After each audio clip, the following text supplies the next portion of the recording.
Hi, everybody.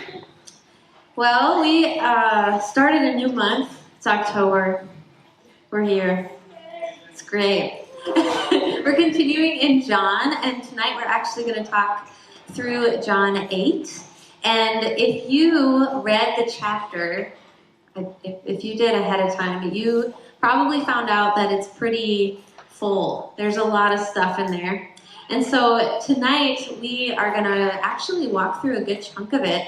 But because it's just so much, I decided to have someone join me. So let's welcome Nick Walters.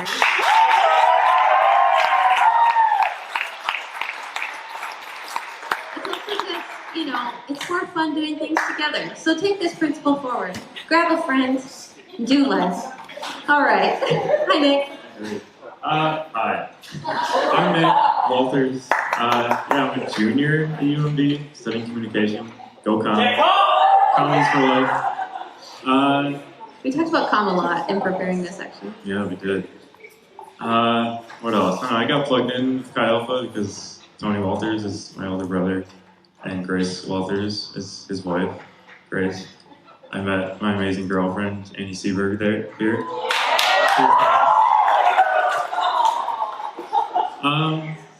But yeah, I don't know. I get to speak. I'm not super sure why, but I'm honored. And I just want to share how much I love God, like how good He is.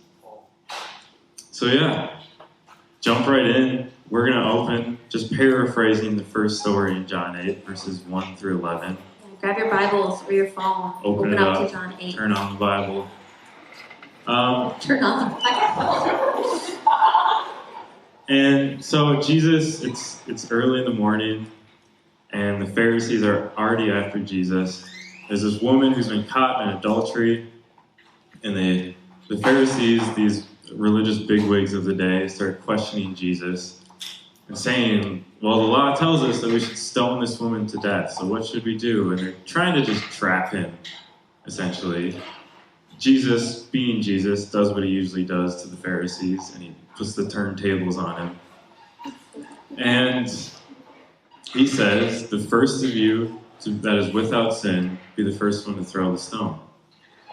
Now, obviously, eventually, one by one, everybody walks away because they've all sinned, until it's just Jesus and this woman left.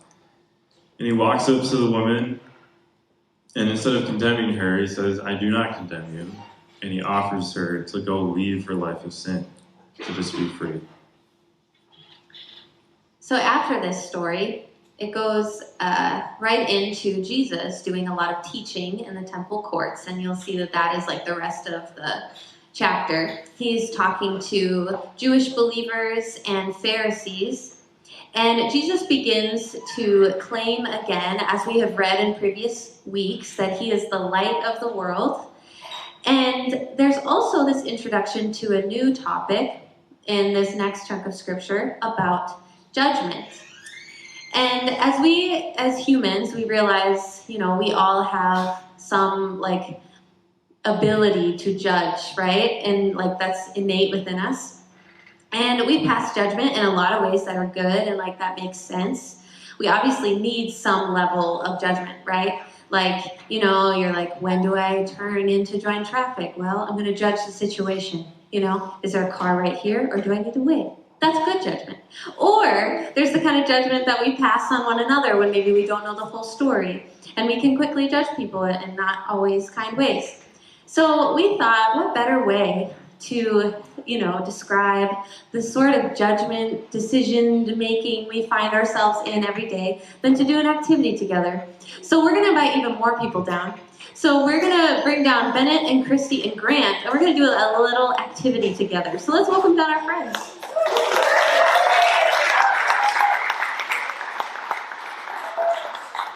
This is Bennett. Say hi, Bennett. Come stand by. Hi. Yeah! This is Christy. Hi. And this is Grant. Hello.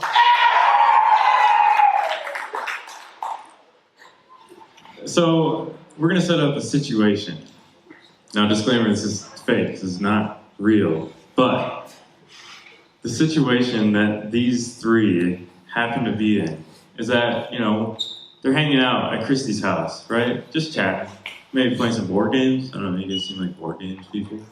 Yeah. Now, Grant got a little hungry, right? Christy has been baking a cake. Now, this is like a cake for the millennium sort of thing. Like, she's been working on this, theorizing about this cake for years. And this cake is now in her fridge. It's got to be one of the best cakes that man has ever seen. So naturally, Grant steals said cake. But the real kicker is that Bennett knows that Grant stole that cake. Yeah. So now, Bennett is in a pickle. He must decide whether he turns in his best friend. Oh, also, Christy is Bennett's girlfriend, by the way. Or does he lie to his girlfriend?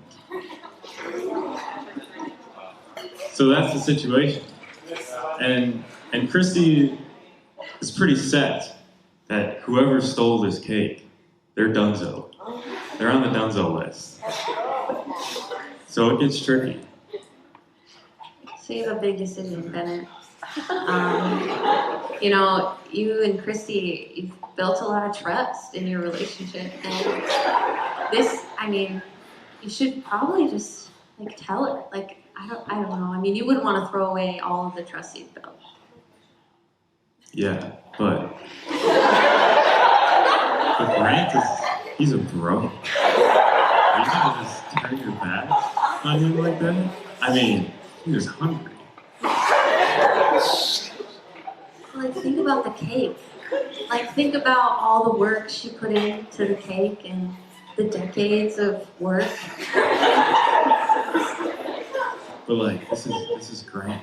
He's a big part in testimony. And he's Grant in your life. And once you turn him in, it could just be over. So what are you gonna decide, Bennett? Who do you choose?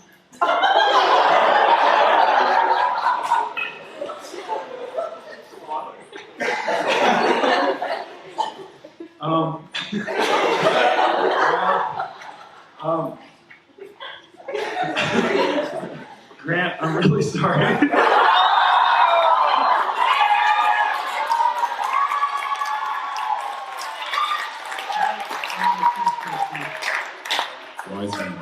Thank you, friends. Okay, just to reiterate, that was all fake. We're not actually making Bennett choose between his girlfriend and his best friend, okay? So please, just make that note. Thank you, guys. That was awesome. So we as humans have to make decisions and judgments every day, right? Not always that intense.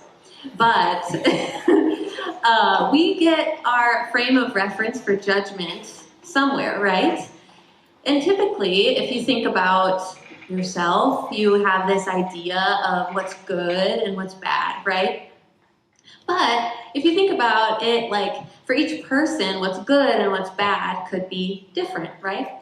And we saw it in the activity for the decision that Bennett had to make. We put him in a pretty hard place. He had a lot to consider, right? He had his feelings of his girlfriend. He had his feelings of his best friend. And the relationships that those entailed. His past experiences, his own gauge on what's right and wrong. How much do you care about, the cake and things like that. And it is quite possible that if we would have put someone else in this situation, they would have maybe made a different decision, right?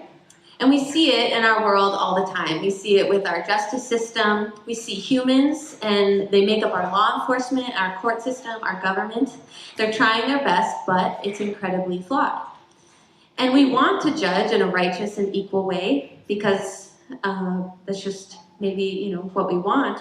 But because we all see things differently, our judgment will never fully be perfect. And this is one of the things that Jesus brings up right away in the conversation in John 8. There's a lot of questioning going on. People are asking Jesus, how can they know that the claims that he's making are true? But he says to them in verse 15, he says, "You judge by human standards. I pass judgment on no one. But if I do judge, my decisions are true, because I am not alone. I stand with the Father who sent me." Jesus points out the fact that we as people and God judge from different standards. He says that we judge by our human standards, which, like I said, can change from person to person. They could be contingent on where we're from, the kind of family we grew up in, our political views, which means from person to person, we all make judgments based on different things, which would create different outcomes. But Jesus makes the point here that his decisions are true because he's not alone in his judgments. They come from God the Father who sent him. So if his decision-making and judgments come from God the Father, why is this a good thing, I ask? How do we know his decisions will be good and trustworthy? A great question. Perhaps we can answer it. Thank you. There's a lot of reasons, but looking at John 8, verses 26 and 27, Jesus says, "I have much to say in judgment of you," talking about the Pharisees, "but he who sent me is trustworthy, and what I have heard from him I tell the world." They did not understand that he was telling them about his Father. So Jesus said, "When you have lifted up the Son of Man, then you will know that I am he, that I do nothing on my own, but speak just what the Father has taught me." So if we look at this scripture, we see one that Jesus makes this claim to be trustworthy. He seems to be saying that the authority of God to judge and his authority are the same. Now, to be fair, it would be kind of shocking if you're a Pharisee or just a person in this day to hear this, but we have the beautiful perspective of the resurrection, and that we see that when the Son of Man was raised again, we see that Jesus truly was united with God the Father. And we see that his perspective is the true one, that he sees everything and he sees things as they are. So he's trustworthy and he is good simply because he died on that cross for us. That we see the God of all the universe come down and die for us. So if there's a way to justify why Jesus should be the righteous judge, I think we don't have to look any further than simply the goodness of the cross and him rising again. That we see both his limitless power as God, but his just sheer goodness as he died for us. So, if he is the judge, if he is the one in the courtroom and the only one that should be up on that fancy chair that judges get with the hammer, he's the only one that gets to say you're free to go or life in prison. What is the verdict of the Father? What is his verdict towards us? That's another great question. So like Nick was saying, if his judgments towards us are perfect and good, and he understands all things because he has the full perspective of every situation, this causes me to believe that I can start to trust that Jesus, what he says and the claims he makes in his teachings are trustworthy. He goes on to say in verse 31, "To the Jews who had believed him, Jesus said, 'If you hold to my teaching, you are really my disciples. Then you will know the truth, and the truth will set you free.' They answered him, 'We are Abraham's descendants and have never been slaves to anyone. How can you say that we shall be free?' Jesus replied, 'Very truly I tell you, anyone who sins is a slave to sin. Now a slave has no permanent place in the family, but a son belongs to it forever. So if the Son sets you free, you will be free indeed.'" The very first thing we see right away in this chunk of scripture is that the people that Jesus is talking to don't know what he's talking about. They think he is referring to working as an actual slave because that is part of their ancestry. The people that came long before them were slaves to the Egyptians, and God led them out of Egypt. Anyone remember the story? Moses, the parting of the sea, milk and honey, good stuff like that. Yeah, another story for another time. But what Jesus is actually talking about here is the problem of sin. He's calling out something specific towards the people and saying, to those that sin, you're a slave to it. Has anyone ever heard the phrase, we're all a slave to something? Yeah, I see some head nodding. Well, you could be saying, well, I'm not a slave to anything. We live in a free country, right? But if you really think about it, we're all motivated by something in life. We all have reasons for doing the things that we do, for waking up in the morning and going out to do the things that we're planning to do. And so I ask, what are your motivations? Are you motivated by a desire to please others? Maybe your parents or your friends? Are you doing things maybe motivated by worry or anxiety of what could possibly happen if I don't do this? And if we're motivated by pleasing each other or wanting people to think highly of us or wanting people to think that we're attractive, this is something that could start to control us. It's our motive. It's shaping our decisions and actions. And those things, like I said, like wanting to be liked or wanting to look nice, those aren't inherently bad. But can't we see how quickly it could become all that we think about? We see how much people respond to like a pretty photo on Instagram, and so then we think, well, I want people to respond to my photo that way. Again, not an inherently bad thing, but like all the things I listed, they can so quickly entangle us. The expectations put on us by other people, our family, media, culture, and before we know it, our motivations are completely controlled by the opinions of others. And another horrible part about this is that opinions of others change, right? So, which could mean that our actions would then ebb and flow to whatever the trends are or whatever people say about us. I don't know about you, but even just talking about this, like thinking through this, I'm getting really stressed out. And it's because I'm just as susceptible as everyone else. But what Jesus is saying here is that the Son of God has come to set us free from this. If we follow his teachings, we follow what he says, we will know the truth, and the truth will set us free. So that's really exciting. I remember when I was younger, I was very much controlled by what people thought about me. I very much cared. And I remember more specifically, I was really controlled by what people thought about my body image. I saw other girls, and I saw how they were and how their bodies were, and I looked different. And of course, just to add into the mix, it's middle school and high school, like we already look awkward, but you don't know that everyone looks awkward. You just think that you're the only weird one out. And to add to all of this, people were constantly commenting on my body and the way that it was and the way that it looked. And so I was already super self-conscious about this. And for me personally, I really struggled. But I remember this one time when I was in high school, I was taking part in like some show choir performance or something. And one of the girls who I was performing with, her mom was like adjusting our costumes. And this is so bad. Oh my gosh, I'm so happy I'm free now. Okay, so So she's adjusting our costumes, and she makes a comment to her daughter about adjusting my skirt or something to be bigger than everyone else's. And so she tells her daughter, and then her daughter goes and tells the whole like show choir.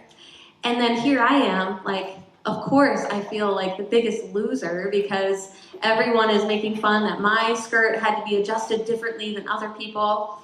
And it was just this awful, awful feeling. And of course, I was super crushed. I was super discouraged. And thankfully, my mom was there. She was really supportive, and she walked me through it. But I had to work really hard to not like hate myself and to not like hate my body that God gave me. And I knew that even though I had some people in my life that were like, oh, you're beautiful, it's okay, I knew that I needed like more help. And so one day I began to pray, and I was like, okay, Lord, if you want me to start loving myself, I need you to reshape my view of how I see myself and my body and the way that you made me. And I remember I prayed this for a very long time, a few years, and I remember slowly over time, when I was in college, I started realizing that one day I didn't look at myself as harshly. And I started even like enjoying myself and like enjoying the person that God created me to be and loving the way that I was made. And what he was saying over me, that I was made intentionally, that I was made in his image, that I was beautiful, that I wasn't a mistake, it was the truth. And it was super powerful because his words and truth, they actually had the power to change my heart and my mind. And though other people's words are powerful, yes, and they can really harm us and encourage us, there's nothing like the words of God, because those can actually change us. So I was given the choice. Do I bow down to the words that were spoken over me by people and allow them to be my motivation, which would then result in how I saw myself and how I even treated myself? Or should I choose to ask God for help, to renew my thinking of how I saw myself and how he saw me and allow his words to reshape me? And I'm really glad that I chose to just ask God to help me. I was sort of like at a fork in the road, like, Lord, I don't know what to do because I see myself going down a really dark path, but I think that there's hope. Like, will you help me? So I'm really happy that I decided to reach out and to pray regularly about this because it actually set me free.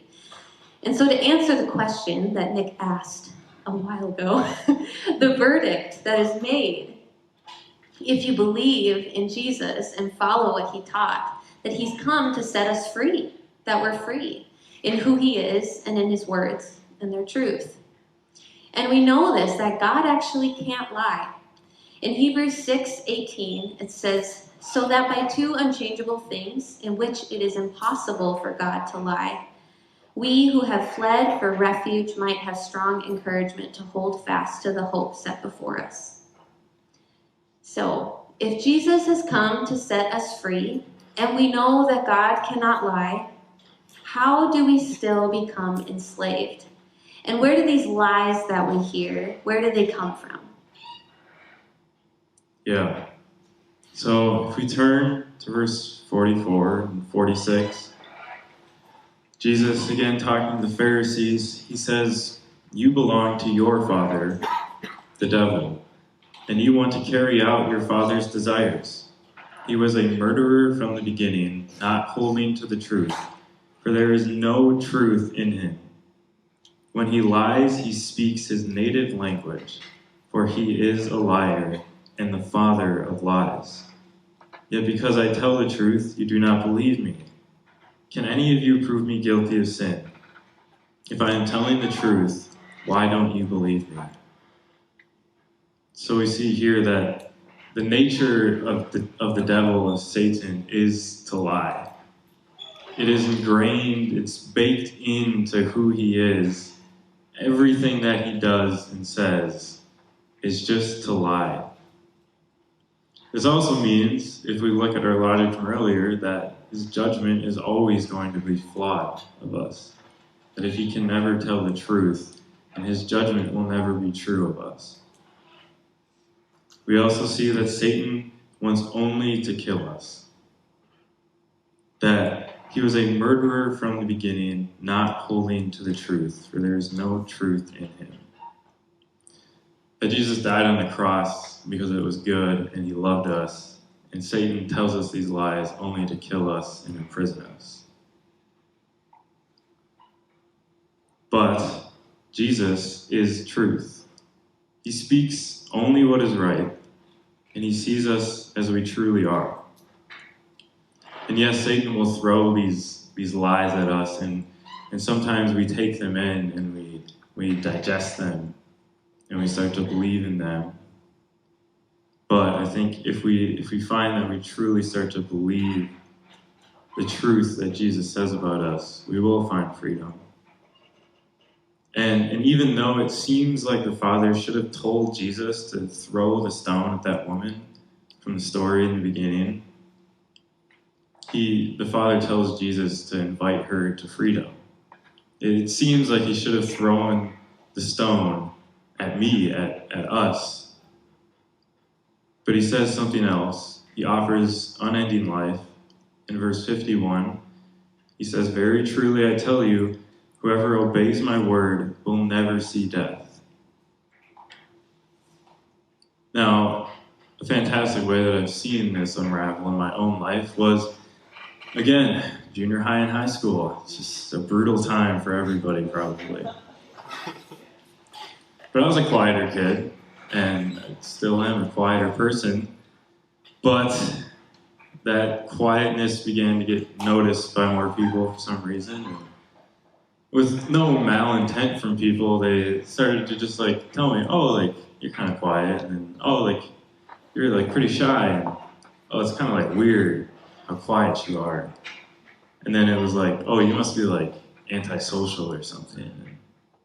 And I took those words in. I believed them because just as a human, especially a junior high and high school aged human, I was hungry for identity.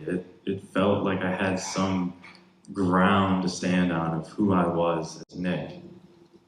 But eventually I found myself completely trapped. Everything that I did and everything that I said had to fall into the lines of this identity that was given to me by other people. It landed me in the spot of I would sit in classrooms and I would be constantly self-monitoring, thinking like, "Oh, is this lining up with like how I'm supposed to be perceived by the world?" It was terrible. I just couldn't live in it. I just wasn't free to love people like I wanted to express joy and be a kid because I was supposed to be this like quiet, stoic person. I was so trapped, but luckily, God being so good led me to the foot of the cross, and he taught me how to truly find my identity in simply the cross. And it wasn't just when I mentally assessed that, "Oh yeah, like Jesus died up on the cross, cool." But it's when I looked at that cross and said, "What is God saying about me when he went up there?" And it's when I began to model my life like Jesus truly had freed me that I found that freedom that he was offering. And that's the only way I can describe it, is freedom. Just a breath of fresh air from this time of just constantly being trapped by this identity that I had taken in, by this lie. And a huge moment in this was I got to go to fall retreat when I was a junior in high school because I knew Tony. And the speaker at the time, he shared this line that just is stuck with me. His name is Daniel. He's the best, with a sweet accent. He's from the Netherlands or something. Anyway, he said, "The devil knows your name, but calls you by your sin. But God the Father knows your sin, but still chooses to call you by your name." It was only when I really started to listen to God, when I really started to hear him call me by my name and realize the weight of that I became free. And I had to let go of the messages I'd been receiving from people around me and media and all of this stuff. I had to stop listening to those to be free. And thank God that I did, because it's just not sustainable to live like that. And I needed that breath of fresh air. So I don't think that Jesus is just offering this freedom to a few select people who have it put together. He's offering it to all of us. But the question that I want to challenge you guys with is, what are we hearing? I challenge you tomorrow and throughout this next week to really attend to the messages that you're taking in, the messages from social media, which is literally designed to try and give you an identity. It's designed to say, "Oh yeah, like you'll have value when you dress like this, or when you have this much money, or when you travel this much, then you'll have made it." That's what it's built from the ground up to do. We go to a school that grades are directly correlated to your value as a human being often.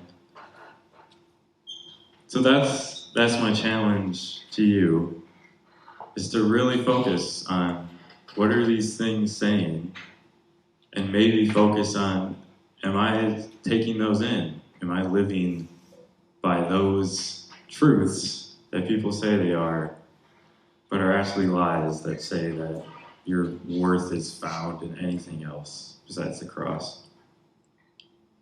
And then to ask, is that what God the Father would say about you?